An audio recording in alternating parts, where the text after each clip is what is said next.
Shalom, Yasharala. This is your brother Dawada, coming back at you with this here truth again. First and foremost, I want to give all praise, honor, and glory to Yahweh, Bahashem, Yahweh Shah, Bahashem, Rakakwadash. Double honor to the apostles and elders of great millstone that taught us this truth and every well. And salutation and much love for you, I can pushing this truth and sincerity over the four corners of the earth and enduring afflictions to feed and edify the elect. I wanted to jump into this here lesson real quick. I was reading through a couple of these here articles and things like that. You got a lot of, back and forth between Russia and NATO in the news right about now. All right, and if you can go back to some of the articles that was going out before the whole Ukraine Russia situation kind of erupted to where it was at beforehand, you would see, what the whole debacle was about, or what the concerns was, starting to become. All right, but hey, as we're looking at these things that's being said now, people will be able to look back and see certain things. Even in this Ukraine Russia scenario, they have the like maybe even in the bottom of this article, because they pretty much say it in every article. But typically what they were saying in all these different articles, with the Russia-Ukraine scenario, is that on February 24th or whatever, Russia decided to invade Ukraine. The narrative is they just crazy, but then you have these so-called red lines and things like that Russia has set forth. All right, but America and NATO just kept pushing those lines, and if you don't know any of this here history of these things, and you would think the same thing.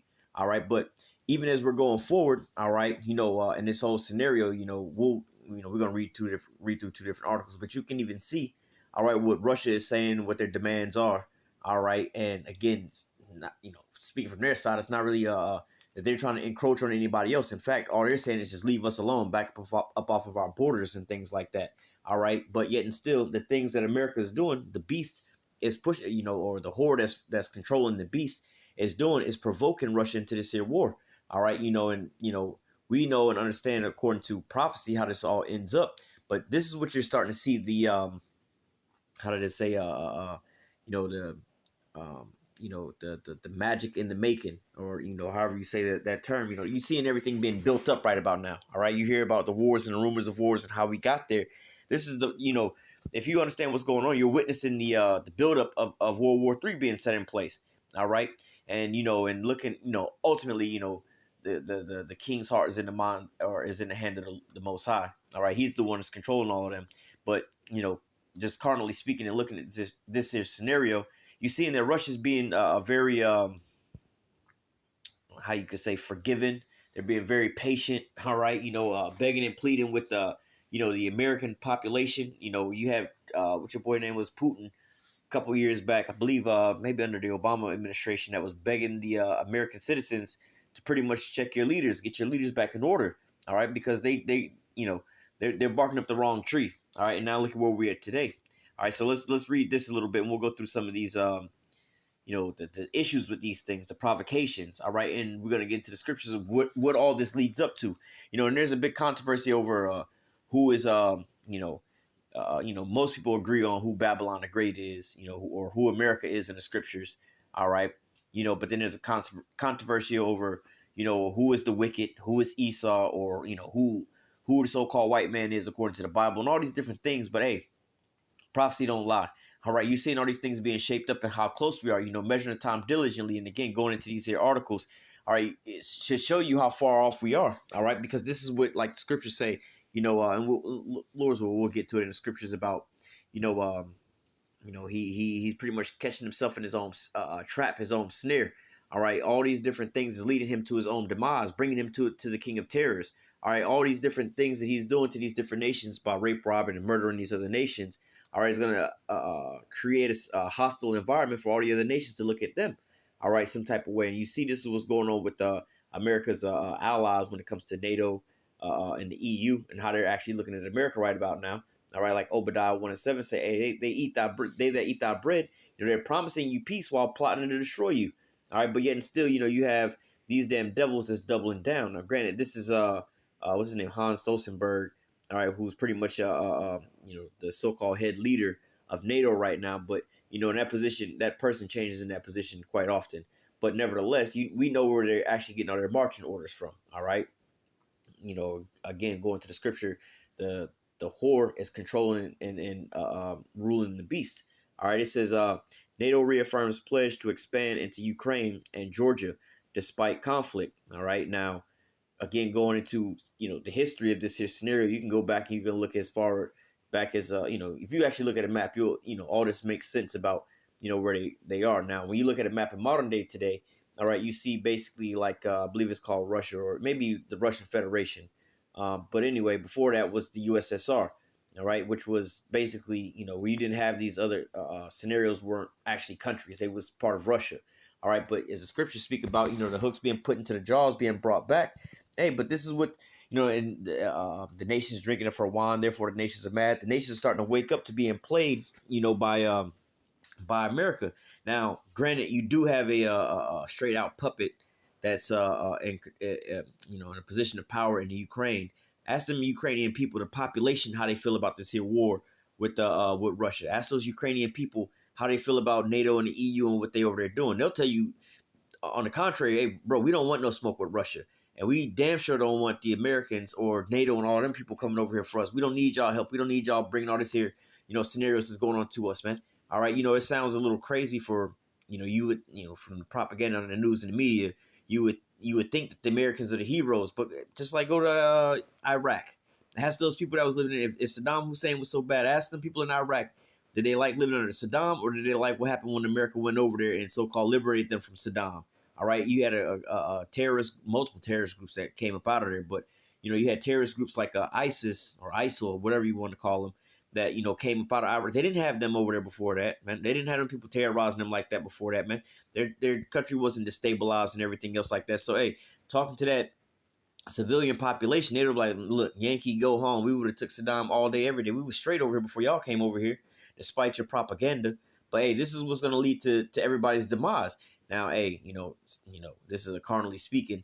If we were to go into World War III, all right, and we already know what the Bible says about the outcome. But let's just say, America is defeated in World War III, but it wasn't completely obliterated by nuclear bombs turned into the lake of fire. And there was some people that were still left over here in America. And you ask these American people how they would feel about this here scenario. Would they still want to go forward with this here war?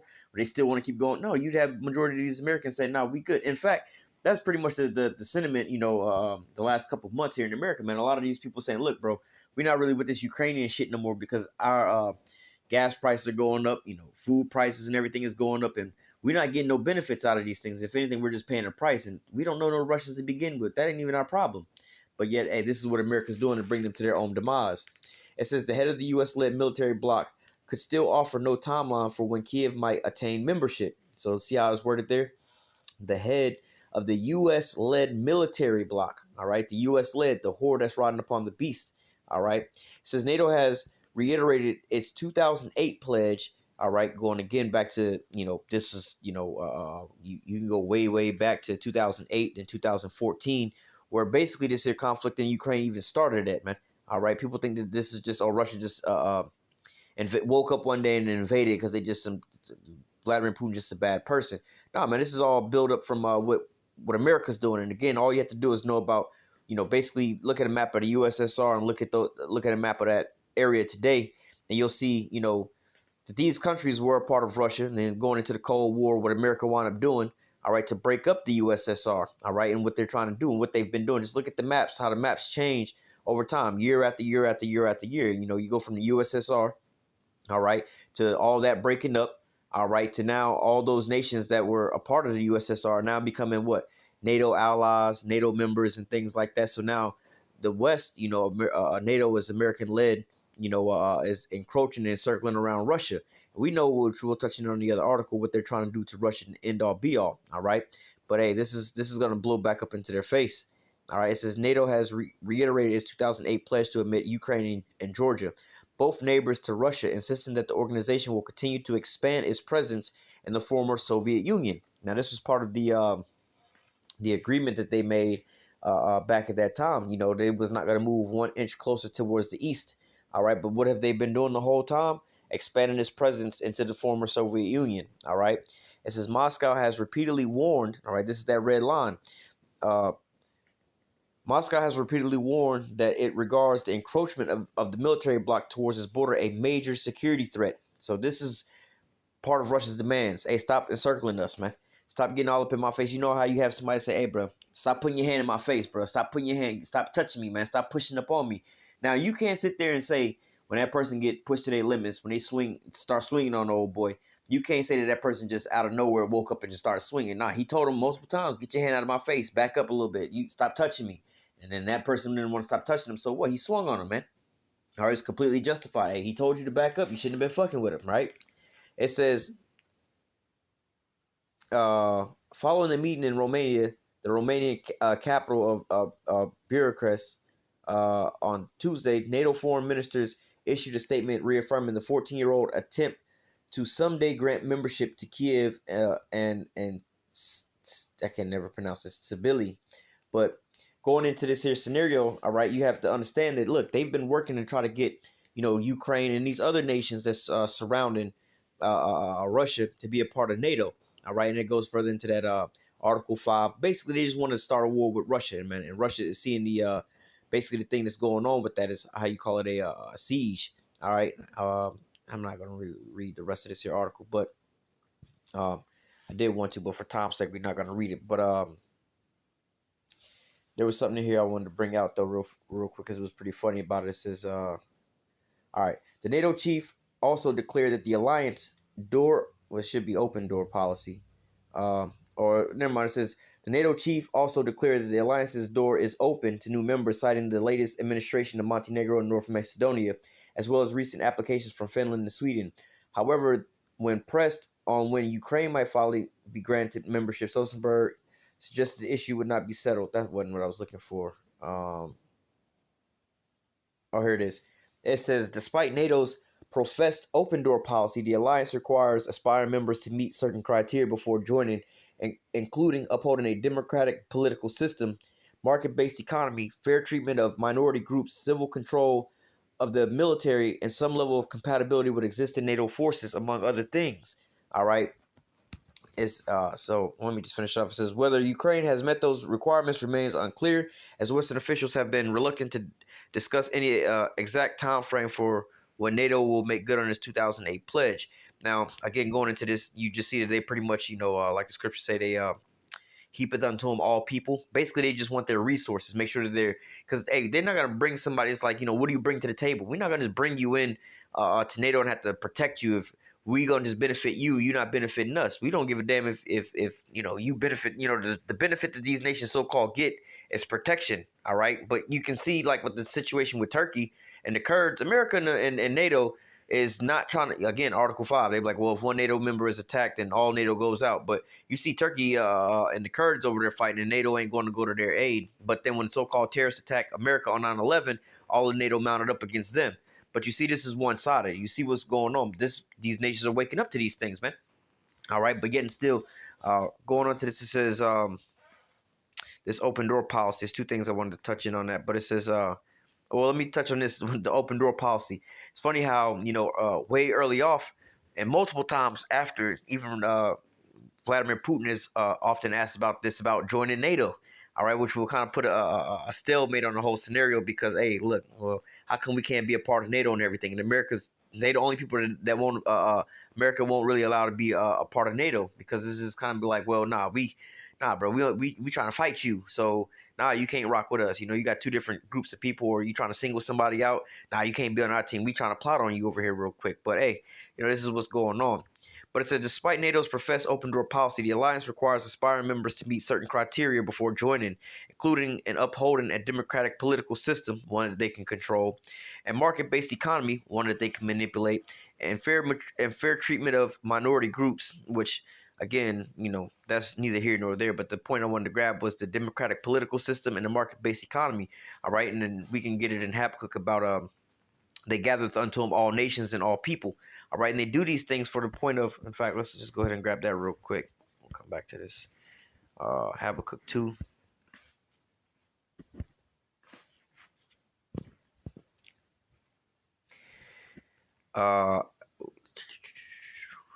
Actually, reading this in the NLT is a lot better, but we'll just read it on.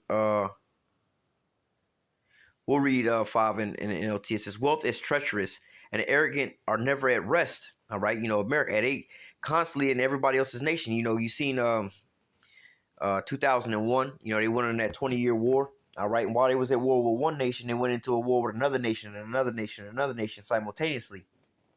Before they could finish up with that war, they was over there warring in Syria, all right, Iraq, Syria, Afghanistan, all these different places. Then all of a sudden, you pull out of those areas, you're going over into Venezuela. Those things die down. Now you all off in the Ukraine. Before the Ukraine is done, but you all over in Taiwan. All right, so you have all these different places to where hey, the devil is never at rest. All right, what it says here, it says wealth is treacherous, and the arrogant are never at rest. They open their mouth as wide as the grave, and like death, they are never satisfied. So again, it's just a constant, like they say, endless pit. You constantly just throwing, dirt into this endless pit to try to fill this here hole, but it's a bottomless pit, man. You're gonna be throwing dirt in there forever. All right. It says, they open their mouth as wide as the grave, and like death, they are never satisfied. In their greed, all right, have they gathered up many nations and swallowed many people. So again, going into what we're just reading about these requirements, hey man, they're not just gonna bring in no little dusty ass country that they can't really like. For instance, why would we have what you call it, Cuba join us? Like, what the fuck we gonna get from them? Nothing. And there's not even a great strategic location, because it's not just some of the resources that they can get up off of you, like minerals and elements and things like that. Sometimes it may just be a location. All right, you're starting to see these nations that's up on the border of Russia. Now, granted, they can get that natural gas, like Ukraine and stuff. They got those pipelines that's running through there. It's a major artery to supply. Basically, I was going to call it the Eurozone, the EU, with natural gas. All right, and you see with the how much of that is necessary right about now for them going in the wintertime. And America's like, well, shit, if we can get them, we'll control all of this. America wants to control all the resources, man. All right, and they're using, like the scripture say, by thy sword shalt thou live. All right, this is the head. All right, the horde that's controlling the beast. All right, doing all these different things. That's why over here it says in the KJV, yea, also because he transgresses by wine. All right, so hey, going into these here scenarios, all right, they're going out and saying, hey, look, we'll protect you. Like I said, Article 5. All right, hey, if anybody attacks any NATO member, all of NATO is going to respond to it. Well, go ask Turkey how that's working out. Well, shit, Turkey and Greece was going at it for a little moment over some disputed territory, but ain't nobody come to their aid. Neither, like, NATO didn't come to their aid. You see what I'm saying? They just like, y'all got to resolve that on your own. All right, when Turkey's over here fighting these so-called terrorists against them, hey, NATO ain't coming to their aid. All right, so it's only in protection for America, getting the resources for America. All right, these arms sales and weapon sales. All right, which we'll get into that. America's pushing out. I believe it was France. One of these European countries is running out of a stockpile of weapons, not only to send to Ukraine but for their own selves. Now, when it's time for them to re-up on weapons, who do you think they got to buy these weapons from? All right, American manufacturers. So America's gonna get paid off for that, man, multiple times over. So hey, they like it when they send these weapon packages over to wherever they send them to, and they get lost or something else like that, because they making more money. Oh, we got to send another package out. Oh, we got to send another package out. That one didn't make it. It got lost. It got blown up. We'll send another one out, man. $1 billion worth of arms that didn't make it over. Well, that one didn't make it. We'll send another $1 billion. So this is just more and more money that they've been able to collect. All right. But hey, this is how they, it says, but gathereth unto them all nations and heapeth unto them all people. All right. Just so that they can rule over top of them, steal their resources and the resources basically, man. All right. It says in NLT verse 6, but soon their captives will taunt them. They will mock them, saying, what sorrow await you thieves? Now you will get what you deserve. You become rich by extortion. How much longer can this go on? All right. And in the scenario of the Ukrainian situation, you have them basically being extorted out over there, man. All right. It's like, look, y'all can, what do they tell them? The same thing they tell in Taiwan right now. Hey, go ahead and bark up that, with Taiwan, bark up that China tree. We got your back. We'll come to your aid. We're not going to let them do shit to y'all, bro. We got y'all. Y'all want to take this here land, it's y'all's anyway, man. They the ones holding y'all back. You know how they say, you instigating the fight. You go over there instigating the fight between two people, but then at the end all be all, you're the one that's benefiting off of these things, man. All right. So, hey, this is what you have going on. They're over here extorting these nations. What Ukraine, they're asking them for money, all right, to keep their economy up and afloat. America's backing that, all right, paying for that, bankrolling that, sending them weapons, bankrolling that. But then what do they have? They have a landlocked lease on well, we know you're not going to ever be able to pay this here back. But what you can do is let us use your land and put military bases up over here for a certain amount of time, and then we can get the resources up off you like that, man. So hey man, this is what you have going on, man. All right, extorting these other nations. This is how America's becoming rich. And we see this is going on. Like I said, when you understand about these uh, uh, uh, weapon deals and everything else like that. You just keep hearing them sending military aid, military aid, military. It's basically a loan, man. All right, and what's collateral for that? The actual land itself. So there's basically extorting these folks because if Ukraine pulls out, it's under the threat. Well, if we pull out of helping Ukraine, then Russia's just gonna subjugate y'all, right? And really, Russia's like, nah, we just want y'all up off our borders. But yet and still, America goes over there and overthrow their government, all right, and then pretty much start a war with them just so that they can sell weapons and steal the resources, and then set up their own pipeline over there and sell it to Europe, man. All right, but this is all gonna blow back up in their face. Verse 7. Suddenly, well, let's go back up to 6. But soon your captors will taunt them. But soon their captors will taunt them. They will mock them, saying, "What sorrow await you, thieves? Now you will get what you now you will get what you deserve. You become rich by extortion. But how much longer can this go on?" All right, because hey, these nations are starting to sober up. All right, like Obadiah tells us, they that eat that bread, all right, promise you peace, but they're planning on destroying you. It says suddenly your debtors will take action. They will turn on you and take all that you have while you stand trembling and helpless. All right. So hey, all these different nations that you've been extorting the whole time, they're gonna want to banding together. Hey, look, you see Germany and Europe and all them over there with the oil and stuff like that. They gonna be like, you know what? The hell with that. You selling us this here oil at 4 times the price we was getting it from Russia, and it's a cheaper quality. Fuck that. We're gonna just go with Russia right about now, man. All right, we're gonna open because all the sanctions we putting on Russia is only hurting us. It's not hurting Russia. It's just hurting us. And y'all ain't doing anything to help us out, but trying to sell us some goddamn natural gas at 4 times the cost. All right. If anything, y'all are looking more like the enemy than they are. All right. They was over here helping us out. All right. Driving your friends into turning them into allies. Like the scripture say, the beast shall hate the whore. All right. Verse 8, because you have plundered many nations, all the survivors will plunder you. All right. And so this is what they have going on because, again, going to these nations, stealing, not just, flat out stealing, but look at what they've done to Ukraine, brought them into a conflict that, hey, look, now y'all going to need, every month that, America has to send y'all money to keep your government afloat, to keep paying for certain things because everything is stopped for y'all over there, man. Y'all ain't really bringing in no money. So, hey, we'll finance you the whole way through. All right. But yet and still at the end all be all, it's just like, we pretty much have the line of credit for you, man. All right, but you got to pay us back, and you can't afford to pay us back. So, hey, you're gonna just have to work for us forever, basically, or give us the land, all right, the resources. It says you committed murder throughout the countryside and filled the towns with violence. And there was an article that came out, I believe it was today, where they were talking about how there was more than 100,000 deaths that had been accounted for, and more than 100,000, like 120 something thousand deaths that's been accounted for in Russia. All right, then they had to not Russia, in Ukraine. But then they had to so-called backtrack those things because it was so-called classified about, the real numbers coming out because they're saying, oh, the Ukraine is winning the war and everything. Man, them Ukrainians over there is getting decimated, man. All right, all of the Ukrainians over there getting blown to smithereens. But guess who's going to go back over there to rebuild it?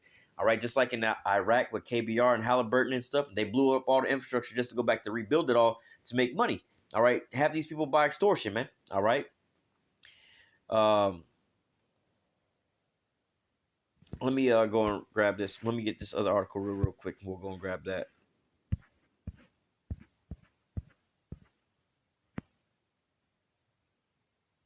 It says U.S. and NATO directly involved in Ukraine conflict. Washington not only supplies Kiev with weapons, but it also is training its troops, says Russian foreign minister. It says the U.S. and NATO are directly participating in the ongoing conflict in Ukraine. Russian foreign minister Sergei Lavrov told a media conference on Thursday, accusing the West of seeking to completely destroy Russia. And this is what the game plan is. They're not sitting over there trying to talk and negotiate or nothing like that, man.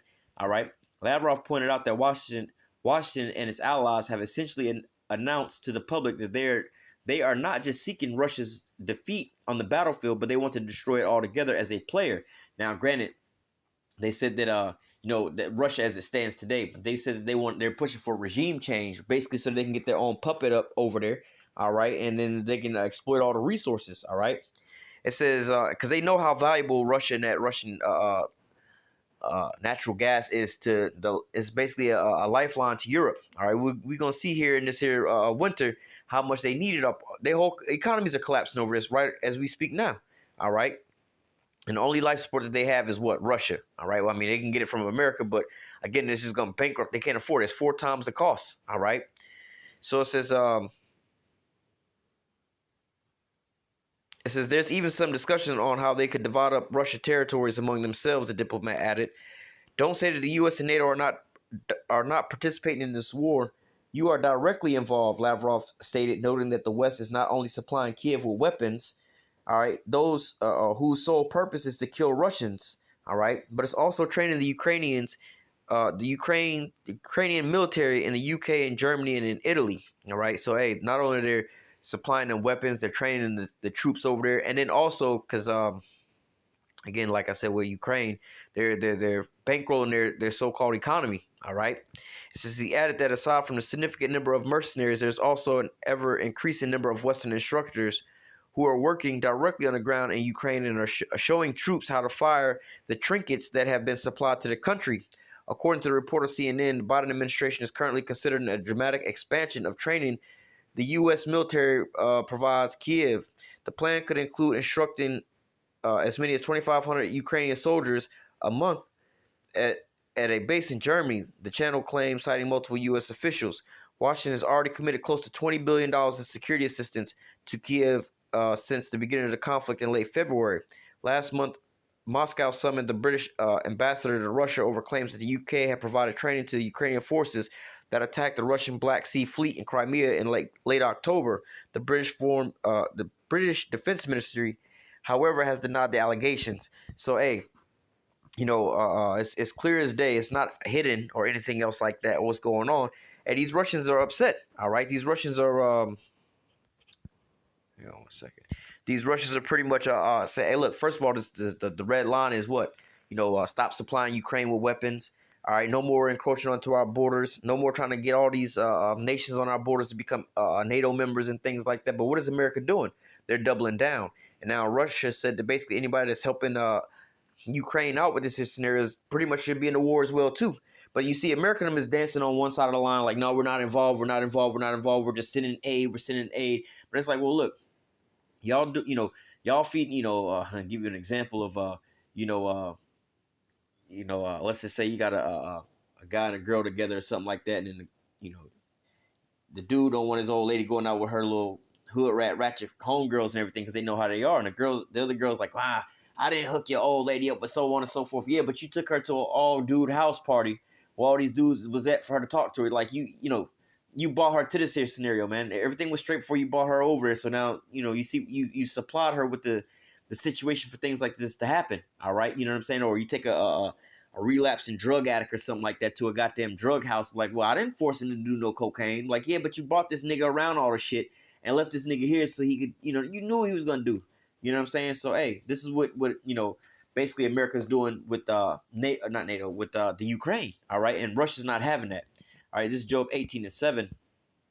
Let me read this part in the NLT. It says, the confident shroud of the wicked will be shortened. Their own schemes will be their downfall. All right. And so let me grab this precept real quick in Proverbs 21. All right. Proverbs 21:1. The king's heart is in the hand of the Lord as the rivers of water. He turneth it whithersoever he will. All right. So, hey, going into this is that basically the Lord is directing their mind. All right. Their footsteps and where they're going. In fact, I think that's Proverbs 20.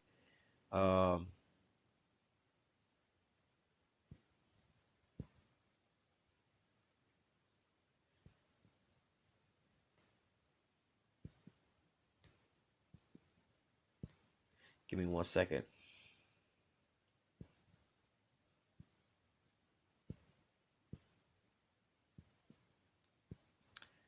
Thought it was oh,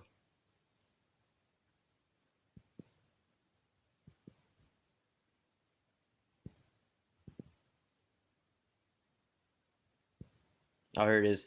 Proverbs 20:24. Man's goings are of the Lord. How can a man then understand his own way? All right. It says the Lord directs our steps. So why try to understand everything along the way? So the Lord is the one that's directing our steps. The Lord is the one that's working on the minds of the kings. All right, just pushing them and pulling them in the directions that He wants them to go into. All right, let's get back to that Job.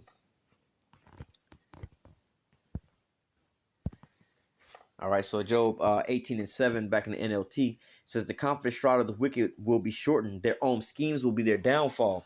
All right, so hey, this is what you have going on. As stupid as the plan sounds, is what America's doing, dealing with Russia and the things that they're doing. Like, hey, y'all know what they this is a nuclear power we talking about, right? The only person that can match America on a nuclear stockpile is who? Russia. So they basically saying, look, stop arming them, stop doing all these things, because this is going to escalate into a nuclear war. And we're not gonna nuke the Ukraine because they right there in our border. We're gonna nuke y'all. We're gonna, you know how they say, cut the head off the snake. All right, it's like, we could keep fighting Ukraine all damn day long, but if we take out NATO and America, all right, break NATO up and then fight off America, Ukraine no longer has a resupply situation. So we're gonna just cut the head off the snake, man. All right, but this is what's gonna bring you to your own end, to your own demise. All right, your own schemes is gonna be your downfall.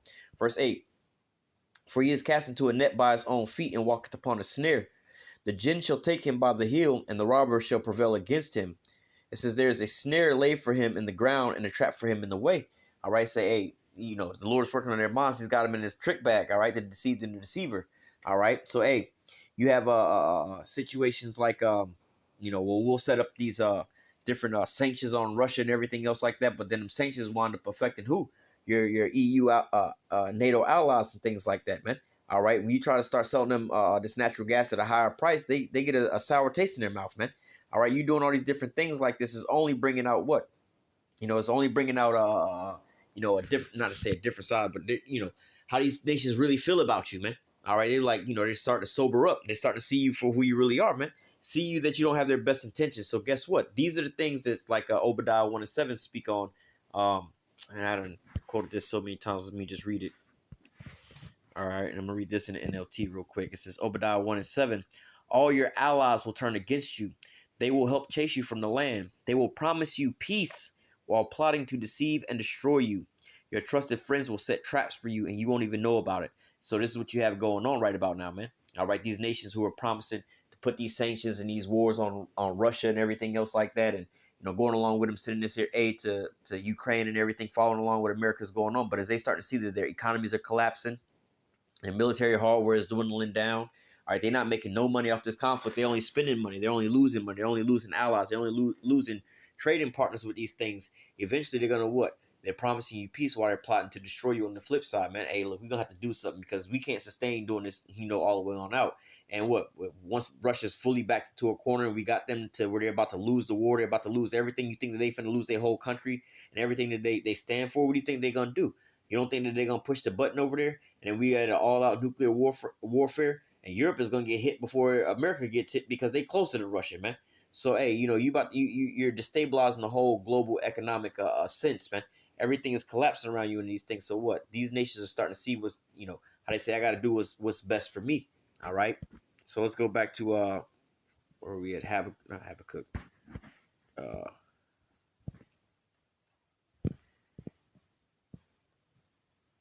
Job 18:10. It says the snare is laid for him in the ground and the trap for him in the way. Terror shall make him afraid on every side and shall drive him to his feet. All right, now when you have, Russia is really mounting up, all right, we got to shift it into a different gear. We got to use bigger and better weapons. We got to actually start an all-out blitzkrieg of bombing over there on Ukraine and everything else like that, taking out American assets. Then you have the American allies saying, you know what, we we no longer doing this here situation with you no more, man. We pulling up out of NATO. We're not sending no more weapons over there. We're not sending no more money over there. In fact, we don't even want to. We're gonna just walk away from this conflict in itself. And what, y'all gonna put sanctions on us? All right, well, we'll just be on their side with this here thing, and then now we're gonna start fighting against you. All right, so now America's not gonna be like, oh shit, we got, not only do we have Russians on our case on one side, all right, you have your NATO allies against you on another side. Ukraine may not be, because they might look at the toll that the toll that's been taken on them and say, look, we don't want this fight no more, man. We want NATO and America up out of our country. And hey, look at what you have going on in America, man. You on the brink of a civil war over here, man. So you're gonna have all kind of calamities where everybody's hating this American government all at one time, and guess what it's gonna lead to? All right. Verse 12, his strength shall be hunger bitten, and destruction shall be ready at his side. So you're gonna be ripe for the taking. It shall devour the strength of his skin, even the firstborn of death shall devour his strength. His confidence shall be rooted out of his tabernacle, and it shall bring him into the king. It shall bring him to the king of terrors. It shall dwell in his tabernacle because it is none of his. Brimstone shall be scattered upon his habitation. So, hey, let me read that in NLT. It says, the homes of the wicked will be burned down. Burning sulfur rains on their houses. All right. So, hey, the king is going to bring him to the king of terrors to what? The homes of the wicked being burned down. Burning sulfur rains on their houses from that thermonuclear bloodbath that's going to be rained down upon you, man. This is what it's leading you to, man. So as we can see in reading these here articles of how they're saying, look, this is a problem, this is an issue. It should be elementary on how to stop these things. You know how they always say we need peace in the world, we need to stop the wars and everything. Hey, man, it's clear and easy how to stop this here war that's going on over in the Russia and Ukraine scenario. But what, America doesn't want to back down on these things. They want to just keep doubling down, even at the extent of collapsing their own economy, all right, ruining relationships with their own allies, all right, and even bring them into what, a third world war, a nuclear conflict, man. But hey, this is how prophecy is being played out. All right, in fact, we'll close off with that. Habakkuk 2 and 3. It says, for the vision is yet for an appointed time, but at the end it shall speak and not lie. Though it tarry, wait for it, because it will surely come, it will not tarry. All right, and we're seeing right now what wars and rumors of wars taking place. We're seeing all these things building up, nation against nation and kingdom against kingdom, bringing us all the way into what? That third woe, all right, that third world's war, all right? But I'm going to go ahead and close out with that. Lord willing, the elect was edified with this here lesson. Until next time, I say, call halal Yahweh, Bahashim Yahweh Shai, Bahashim Rakakwadash. Double honors to the apostles and the elders of great millstone and taught us this truth and that rule well. And salutation and much love for you. I can push this truth and sincerity over the four corners of the earth and enduring afflictions to feed and edify the elect. Until next time, I say, stay strong. Shalom.